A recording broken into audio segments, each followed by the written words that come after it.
ایک صحابی نے اللہ کے رسول سے پوچھا یا رسول اللہ عقل مند کون ہے؟ تو حضور پاک علیہ السلام نے جو جواب دیا وہ میں آپ کی خدمت میں رکھتا ہوں۔ فرمایا القیس من دان نفسہ وعمل لما بعد الموت، فرمایا وہ بندہ عقل مند ہے جو اپنے نفس کو پہچان گیا، وعمل لما بعد الموت، اور اس نے اعمال وہ کیے جس کا فائدہ اسے موت کے بعد نظر آئے گا۔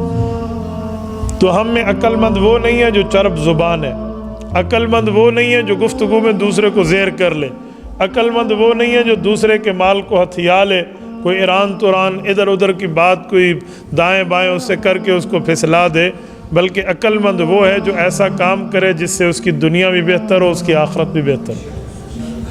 حضور علیہ السلام کی تعلیمات میں ہمیں ایک تعلیم اور بھی ملتی ہے۔ آپ نے دیکھا ہے جب ہم نماز پوری کرتے ہیں تو نماز کے بعد اور نماز سے پہلے کی کچھ دعائیں اور کچھ طریقے بھی ہمارے سامنے ہیں۔ مثلا ہم دیکھیں نا، ہم نماز سے پہلے نیت کرتے ہیں۔ نیت کا مطلب کیا ہے؟ اصل نیت لفظوں کا نام نہیں ہوتا کہ بندہ لفظ منہ سے نکالتا رہے، یہ نماز، یہ وقت، امام کے پیچھے، کعبہ شریف کے منہ، یہ ضروری نہیں ہے، یہ دل کے ہوتے ہیں۔ یہ الفاظ اس لیے سکھائے جاتے ہیں کہ اس نیت سے نیت کر لو۔ نیت اصل میں ارادہ قلب کا نام ہے۔ یہ نیت بندہ بچوں کو سکھاتا ہے تاکہ انہیں سمجھ آئے۔ تو اس نیت میں ہمیں ایک بات سمجھ آتی ہے کہ جب ہم ہاتھ اٹھاتے ہیں اللہ اکبر کرنے کے لیے، مسنون طریقہ کانوں کے لو کے ساتھ ساتھ انگلیاں پہنچ جاتی ہیں، تو اس ہاتھ اٹھانے کا مطلب کیا ہے؟ تو ہاتھ اٹھانے کا مطلب یہ ہے کہ اے اللہ، میں نے آپ کی مخالفت کی، آپ کی نافرمانی کی، گناہ کیے، خطائیں کی، اب میری بس ہو گئی اللہ۔ کہتے نہیں ہیں اس سے ہاتھ چک دیتے ہیں، میں چھڑ دیتے ہیں۔ تو یہ ہاتھ اٹھانا اپنا اقرار کرنا ہے کہ میرے مولا، میں اب تیرے دربار میں آ گیا ہوں، میں نے ان سے ہاتھ اٹھا لیا، اب میرے اوپر رحمت کر دے۔ اس کے بعد ہم نے ہاتھ باندھ لیے۔ ہاتھ باندھنے کا مطلب کیا ہے؟ رسول اللہ صلی اللہ علیہ وسلم کا مسنون طریقہ سیدنا علی المرتضیٰ رضی اللہ تعالیٰ عنہ فرماتے ہیں، سنن نبی داود میں موجود ہے، ان من السنہ وضع الکف علی الکف فی الصلاۃ تحت السرہ۔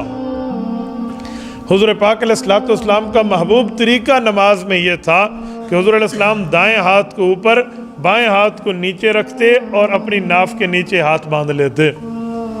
حضور علیہ السلام نے ہاتھ باندھے ہیں، پیغمبر گناہوں سے معصوم ہیں، نبی کے گناہ قریب بھی نہیں جاتا، ہمیں سکھانے کے لیے۔ لیکن ہم ہاتھ کیوں باندھتے ہیں؟ ہم باندھتے ہیں کسی اور وجہ سے۔ وہ وجہ کیا ہے؟ ہاتھ باندھنے کا مطلب یہ ہے کہ اللہ کے سامنے مجرم بننے کا ہم اقرار کرتے ہیں، میرے مولا ہم نے مان لیا، ہمیں معاف کر دے۔ جب ہم نے ہاتھ باندھے اس کے بعد کیا ہوا؟ ہم گھٹنوں پہ جھک گئے، جیسے ہم رکوع کہتے ہیں۔ تو یہ رکوع کیا ہے؟ اس رکوع کو بھی دوسرے کے سامنے جھکنے سے تعبیر کیا گیا ہے۔ کہتے نہیں ہیں میں اپنے دشمن نو گوڈے پھڑا دیتے نے۔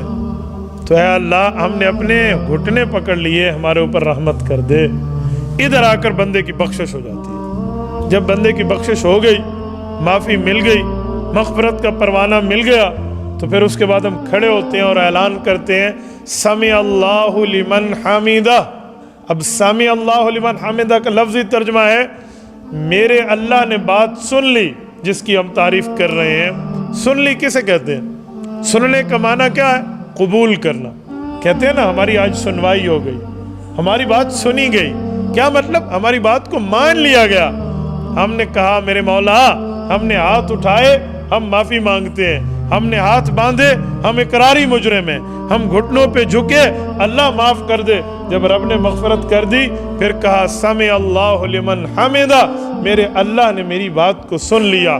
ربنا لک الحمد، اے اللہ تعریف آپ ہی کے لیے ہے۔ اس کے بعد کیا کیا؟ ہم نے 2 سجدے کرنے ہیں۔ پہلا سجدہ سجدہ شکر ہے کہ اللہ تو نے میرے گناہوں کو معاف کر دیا، مجھے عذاب سے بچا لیا، مجھے آپ نے عذاب نہیں دیا، تو میں سجدہ شکر ادا کر رہا ہوں۔ ہم نے سجدہ شکر ادا کرنا ہے۔ جب ہم نے ایک سجدہ کیا، پھر اس کے بعد دوسرا سجدہ بھی ہے۔ تو دوسرے سجدے کا مطلب اللہ ایک سجدہ میں نے کیا ہے سجدہ شکر، جی تو یہ چاہتا ہے، حق تو یہ بنتا ہے کہ میں نے گناہ کیے، آپ نے بغیر بدلہ لیے معافی دے دی، اب میں زمین میں شرم کے مارے گڑ جاؤں، زمین کے اندر چلا جاؤں۔ حق یہ ہے لیکن میں زمین کے اندر نہیں جا سکتا، ابھی زندگی باقی ہے، ایک سجدہ اور کر رہا ہوں۔ یہ 2 سجدے ہو گئے۔ اب اتحیات ہے، اتحیات میں حضور پاک صلی اللہ علیہ وآلہ وسلم کی جو عرش معلیٰ پہ جا کے اللہ سے باتیں ہوئی ہیں وہ اتحیات ہیں۔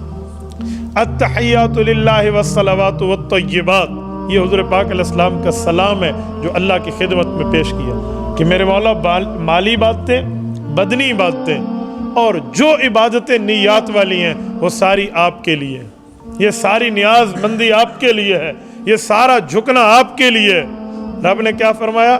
السلام علیک ایھا النبی، اے میرے پیارے پیغمبر آپ پر میں سلامتی بھیج رہا ہوں۔ ہم نے دوسرا لفظ اللہ کا جواب پڑھا، پہلا حضور کا سلام دیا، تیسرا لفظ السلام علینا وعلی عباد اللہ الصالحین، اے میرے اللہ آپ کی سلامتی مجھ پر بھی اور جن نیکوں کو میں چھوڑ کر آیا ہوں، صحابہ اور اہل بیت ان نیکوں پر بھی۔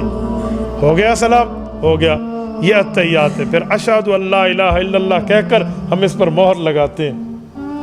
یہ جو ہم نے نماز کی اتحیات اللہ اور رسول اللہ کی بات کو پڑھا، اس کے بعد درود ابراہیمی پڑھا جس میں حضور اور حضور پاک علیہ السلام کی آل، حضرت ابراہیم اور حضرت ابراہیم کی آل، ان پر درود پڑھا۔ پھر آخر میں کیا پڑھا؟ رب اجعلنی مقیم الصلاۃ ومن ذریتی ربنا وتقبل دعا ربنا اغفر لی ولوالدی وللمؤمنین یوم یقوم الحساب۔ یہ جو دعا پڑھی ہے یہ کیا ہے؟ رب اجعلنی مقیم الصلاۃ، اے اللہ مجھے نماز پر مضبوطی دے دے، ومن ذریتی، میری آل اولاد کو بھی دے دے، صرف میں اپنے لیے نہیں مانگ رہا۔ یہ جو ہم پڑھ رہے ہیں اس میں ہمیں کیا مل رہا ہے؟ ہم نماز کی مضبوطی بھی مانگ رہے ہیں اپنے لیے، اپنی اولاد کے لیے۔ آگے ربنا وتقبل دعا، اے اللہ میری دعا کو قبول کر لے اور مجھے آخرت میں حصہ دے دے۔ یہ جو لفظ ہے اس سے پتہ چلا کہ ہم رب سے دنیا بھی بہتر مانگتے ہیں، آخرت بھی بہتر مانگتے ہیں۔ جیسے دوسری جگہ ہے نا، ربنا آتنا فی الدنیا حسنہ وفی الآخرۃ حسنہ وقنا عذاب النار، اے میرے مولا ہماری دنیا بھی بہتر کر، ہماری آخرت بھی بہتر کر، ہمیں عذاب سے بچا لے۔ تو یہ کیوں مانگتے ہیں؟ تاکہ ہماری دنیا بھی بن جائے اور ہماری آخرت۔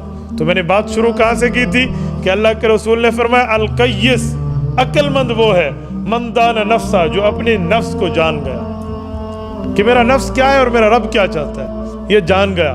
وعامل لما بعد الموت، اور اس بندے نے وہ کام کیا جس کا فائدہ اس کو موت کے بعد نظر آئے گا۔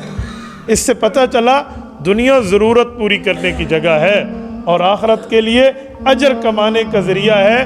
جو ہماری نعمت والی زندگی، ہمیشگی والی زندگی، عبدالآباد والی زندگی، بہترین زندگی جو ہے وہ آخرت کی زندگی۔ یہ بنیاد ہمیں مل گئی کہ ہم وہ کام کریں جس سے ہماری دنیا بھی بہتر ہو، ہماری آخرت بھی بہتر ہو۔